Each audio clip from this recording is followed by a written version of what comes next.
Telle une fusée, Donald Trump continue sa vaste offensive commerciale. Après l'acier et l'aluminium, il annonce 25% des droits de douane supplémentaires pour toutes les voitures qui ne sont pas fabriquées aux États-Unis. Il est crucial que les droits de douane ne fassent pas monter les prix pour les consommateurs, ont prévenu jeudi Ford, GM et Stellantis via un communiqué de l'Association professionnelle des constructeurs américains plaidant pour la compétitivité de la production automobile nord-américaine, intégrant donc le Canada et le Mexique, proches alliés de Donald Trump.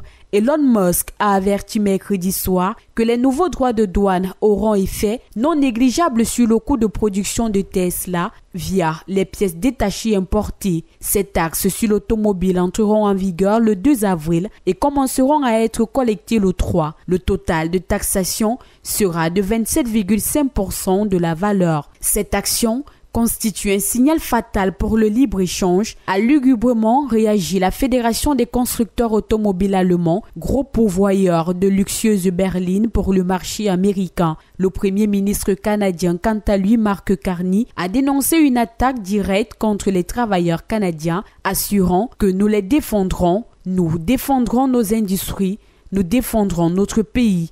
Si les nouveaux droits de douane annoncés sur les produits canadiens ou mexicains actuellement suspendus sont appliqués, les voitures provenant de ces pays pourraient être taxées à 50%. Au Japon, dont l'automobile représente près du tiers des exportations vers les États-Unis, le premier ministre Shigeru Ishiba a averti envisager des mesures de rétorsion. Les géants japonais et sud-coréens du secteur, comme Toyota et Hyundai, ont vu leurs actions chuter en bourse jeudi. Le conseiller au commerce de Donald Trump, Peter Navarro, reproche à l'Allemagne et au Japon de vouloir affaiblir l'industrie automobile américaine en se réservant la fabrication des pièces de valeur ajoutée. Donald Trump devrait alors, dans ce qu'il décrit comme le jour de la libération, annoncer la mise en place de droits de douane dits réciproques qui concerneront l'ensemble des produits importés aux États-Unis. Le principe des droits de douane réciproques est que les produits provenant d'un pays et entrant aux États-Unis seront désormais taxés au même niveau que le sont les produits américains exportés vers le dit pays. L'Union européenne devrait elle aussi